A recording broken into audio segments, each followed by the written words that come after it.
des Rois, le deuxième livre des Rois au chapitre 5, à partir du verset 1 jusqu'au verset 18, eh bien ce passage va vous bénir de façon formidable.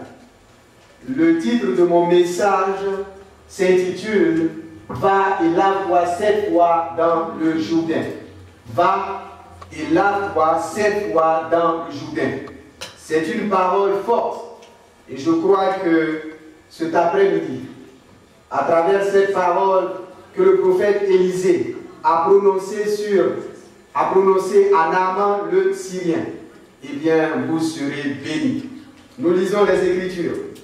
2 Rois chapitre 5, à partir du verset 1. Naaman, chef de l'armée du roi de Syrie, jouissait de la faveur de son maître et d'une grande considération, car c'était par lui que l'Éternel avait délivré les Syriens. Mais cet homme fort, vaillant et était lépreux. Or les Syriens étaient sortis partout et ils avaient amené captive une petite fille du pays d'Israël qui était au service de la femme de Naaman. Et elle dit à sa maîtresse, « Oh, si mon Seigneur était auprès du prophète qui est à Samarie, le prophète le guérirait de sa lèpre. » Naaman alla dire à son maître, « La jeune fille du pays d'Israël a parlé de telle et de telle manière. » Et le roi de Syrie dit, « Va, rends-toi en Samarie, et j'enverrai une lettre au roi d'Israël. » Il partit, prenant avec lui 10 talents d'argent, 6000 cycles d'argent et 10 vêtements de rechange. Il porta au roi d'Israël la lettre où il était dit, « Maintenant, quand cette lettre te sera parvenue, tu sauras que je t'envoie Naaman mon serviteur, afin que tu seras pur. » Naaman fut irrité et il s'en alla en disant, « Voici, je me disais, il sortira vers moi, il se présentera lui-même, il invoquera le nom de l'Éternel son Dieu, il agitera sa main sur la place et guérira le lépreux. Les fleuves de Damas, de Laban et le barbare, ne valent-ils pas mieux que tous les eaux d'Israël? Ne pourrais-je pas m'y laver et devenir pur? » Et il s'en retournait et partait avec fureur. Mais ses serviteurs s'approchèrent pour lui parler. Et ils dirent, « Mon père, si le prophète avait demandé quelque chose de difficile, ne l'aurais-tu pas fait? Combien plus dois-tu faire ce qu'il t'a dit? Lave-toi et tu seras pur. » Il descendit alors et se plongea 7 fois dans le Jourdain, selon la parole de l'homme de Dieu, et sa chair devint comme la chair d'un jeune enfant. Et il fut pur. Naaman retourna vers l'homme de Dieu avec toute sa suite. Lorsqu'il fut arrivé, il se présenta devant lui et dit, « Voici, je reconnais qu'il n'y a point de Dieu sur toute la terre, si ce n'est en Israël. Et maintenant, accepte, je te prie, un présent de ma part, de la part de ton serviteur. » Élisée répondit, « L'Éternel dont je suis le serviteur est vivant, je n'accepterai pas. » Naaman le pressa d'accepter, mais il refusa. Alors Naaman dit, « Puisque tu refuses, permets que l'on donne de la terre à ton serviteur une charge de 2 mulets, car ton serviteur ne veut plus offrir à d'autres dieux, ni holocauste, ni sacrifice, il n'en offrira qu'à l'Éternel. Voici toutefois ce que je te prie. Voici toutefois ce que je prie l'Éternel, de pardonner à ton serviteur, quand mon maître entre dans la maison de Rimon pour s'y prosterner et qu'il s'appuie sur ma main, je me prosterne aussi dans la maison de Rimon. Veille l'Éternel, pardonnez ton serviteur lorsque je me prosternerai dans la maison de Rimon. Amen pour la parole de Dieu. Amen. Ce texte est merveilleux et ce texte va nous enseigner ce matin l'importance de mettre notre foi dans la parole de Dieu. Nous avons comme devise, et c'est au mieux, la foi vient de ce qu'on entend, et ce qu'on entend vient de la parole de Christ. Et c'est à partir d'une parole que Naaman le prophète a entendue, que la guérison est entrée dans son corps, que son corps a été purifié de sa lèpre. Et je crois qu'en cet après-midi, le Seigneur aussi a une parole pour toi. Et par cette parole, ta lèpre aussi te sera enlevée. La lèpre dans la parole de Dieu est le symbole de l'iniquité, est le symbole du péché. Tout ce qui nous rend impurs aux yeux de l'Éternel est considéré comme la lèpre. Mais il se trouvait que le lépreux ici n'était pas un homme du peuple, n'était pas un homme sans considération. C'était un homme très important, trop important, parce qu'il était le chef de l'armée de Syrie. Il était un peu comme un chef d'état-major.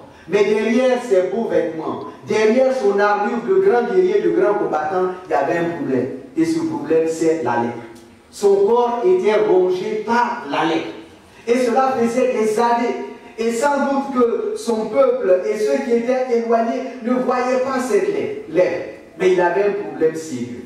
Et à l'issue d'une guerre, Naaman et les Syriens ont pu faire une prisonnière. Et cette prisonnière venait d'Israël. Et lorsque cette prisonnière est arrivée, cette prisonnière sera comme un instrument de bénédiction pour la maison et la famille de Naaman. Parce que cette prisonnière n'était pas une prisonnière ordinaire. Elle venait du peuple qui craignait l'Éternel.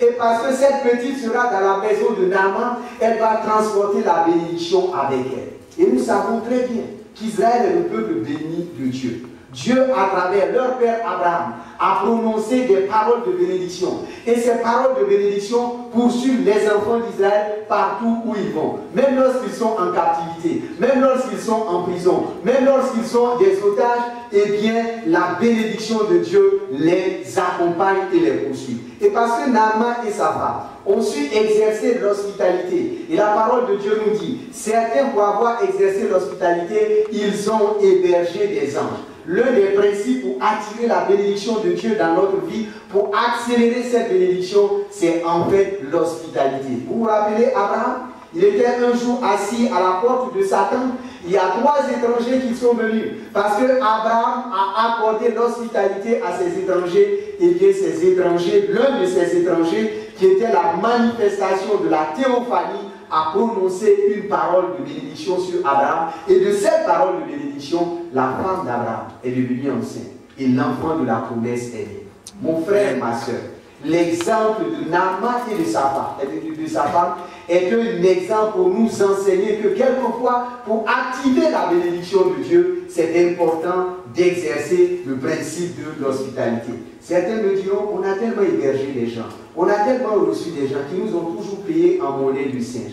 Mon frère, ma soeur, ta bénédiction ne vient pas des hommes, ta bénédiction vient de Dieu. Parce que Naaman a exercé l'hospitalité avec cette jeune Israélite, cette étrangère, cette otage, cette prisonnière de guerre, la bénédiction est rentrée sous son toit. La bénédiction est rentrée sous son toit comment?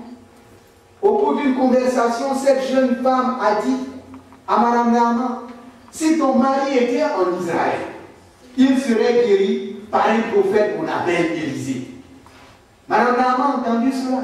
Elle est venue rapporter cela à son mari. Et ce qui est merveilleux, cette parole ne venait pas de la bouche d'une personne adulte, d'une personne importante. C'était un enfant. C'était une jeune fille. Mais Naaman avait des dispositions pour être béni. Le cœur de Naaman était disposé à la parole de Dieu. Le cœur de Naaman était comme la terre fertile, la 4e terre dans la parabole du semeur. Vous vous rappelez, Jésus-Christ a donné cette parabole, et dans cette parabole, il a dit qu'un homme était sorti pour semer. Il a été confronté à 4 types de terrains. Le premier terrain, c'est un terrain au bord du chemin. Ça n'a rien donné. Le deuxième terrain, c'est un terrain rocailleux. Le troisième terrain, c'était un terrain épineux. Mais lorsqu'il est arrivé sur la bonne terre, la semence et la parole de Dieu a porté du fruit. Et le fruit que ça a porté a donné 30%, 60% et 100%. En cette matinée, quel type de terrain tu représentes par rapport à la parole de Dieu?